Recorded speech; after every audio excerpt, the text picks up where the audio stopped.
Hi, this is Swapnil Bhartiya. We are here at KubeCon and CloudNativeCon in Barcelona, Spain, and today we have with us Liz Rice. You are technology evangelist at Aqua Security. First of all, welcome to the show. Thank you. We are here at, obviously, KubeCon, and when we look at tech industry, especially the CNCF or Linux Foundation, organizations or communities, one thing that I personally like is the diversity that is there. There is free childcare, This is the only event where I used to bring my wife and kids. Now I have two kids and they are they fight with each other a lot, so I cannot bring them there. But this is the only place that I bring there. But this is somebody who's looking at it from outside. You are also part of TOC.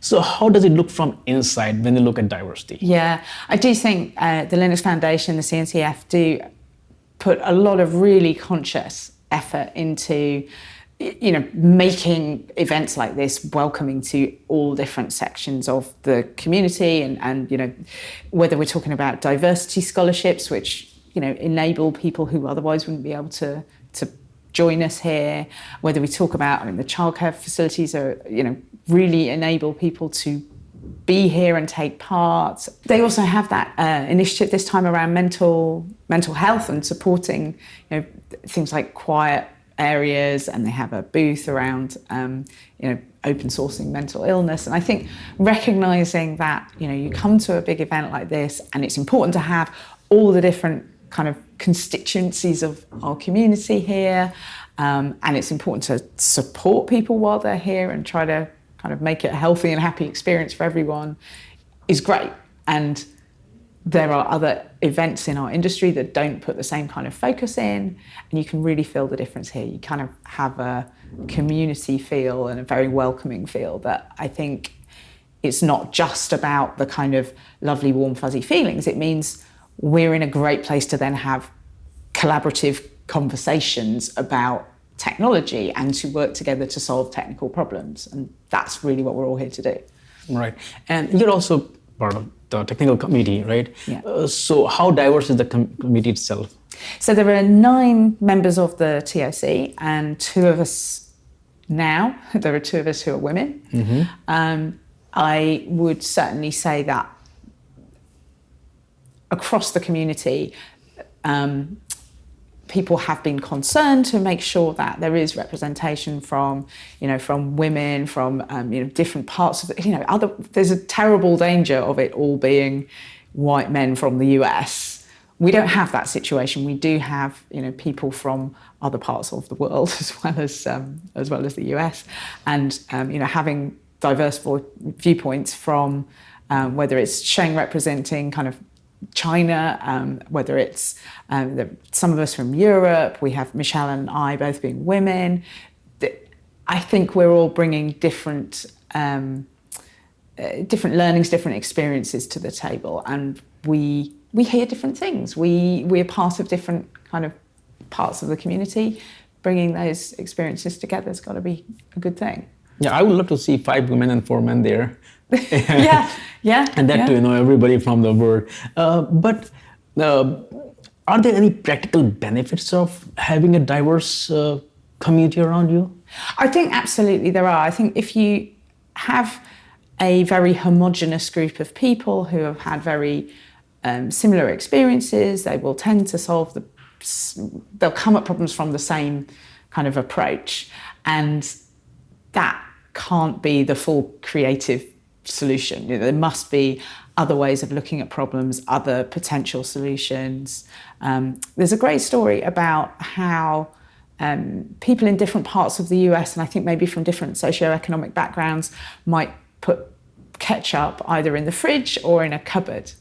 And just that little indicator means that if they're going to make a sandwich, they're going to go to the cupboard or they're going to go to the fridge. It's just a tiny, tiny little detail of how people solve the problem of making a sandwich. But it goes to show that implementation does vary, and the way people solve problems varies according to your experience. So what does CNCF do? They put a refrigerator in a cupboard? Yeah. So solving fridge or something. Exactly. That's engineers are good at solving problems. So this is a good solution. we are talking about all the good stuff so far, but when you look at Kubernetes, or other cloud native technologies, it's growing massively. So what challenges this growth, this adoption pose for your, TOC? Yeah. So we just had a really interesting session. We called it the public TOC meeting, and we had some questions from the audience. And one of those was around, as cloud native becomes more, ubiquitous, as it's kind of almost like the web, businesses are all moving to cloud native in much the way that, a decade or more ago, they were all moving to the web. So it's a real fundamental change in the way companies are running the technology of their businesses. And we are just at the beginning of that kind of wave of adoption. And what problems does that present? It presents us with, we have a really solid start to a cloud native platform. There's some amazing, particularly the graduated projects like, Kubernetes and Prometheus and there's 6 now. That's a really great platform. But if we're going to have, businesses around the world adopting this, we also have the challenge of communicating how to do that and educating people on how to do that. And I think that will be a real challenge over the next couple of years. Getting businesses on board at scale is going to require quite a lot of education. You touched upon, I think you mentioned 6, So is there any new initiatives around 6 that? Yeah, so we've just started creating new SIGs within the CNCF, special interest groups. The first ones are around storage and security. And it's a way to help the TOC as we're dealing with more and more projects. There's all this amazing expertise across the community. We kind of, the idea of the SIGs is that they can be groups of people who are, volunteering their time and expertise to help in these areas that they really know about, and that will help us. It's a way of formalizing us asking for help and support, and that should help us do things like deal with project requests more efficiently, because we'll be able to leverage support from these SIGs. So I'm super excited that over the course of the year we should be in a much better place to scale the support that we give to the project. Excellent. Now let's switch the gear and talk about a totally different topic, or a topic that is close to Aqua Security. So if you look at the cloud native world, what are the thoughts about zero trust security? Because you cannot trust anybody in the cloud native world, number one. And where do you see organizations like GitLab and Aqua when it comes to? Right.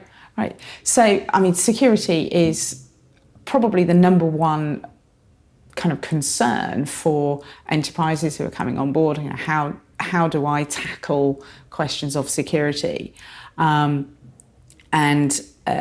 recognizing that in our kind of new container-based cloud native world, traditional tools are not sufficient. In this new kind of agile DevSecOps world, traditional tools don't give all the automation that we need, and things like being able to look at your dependencies, any vulnerability issues across your dependencies, hugely important part of making sure your software is not vulnerable.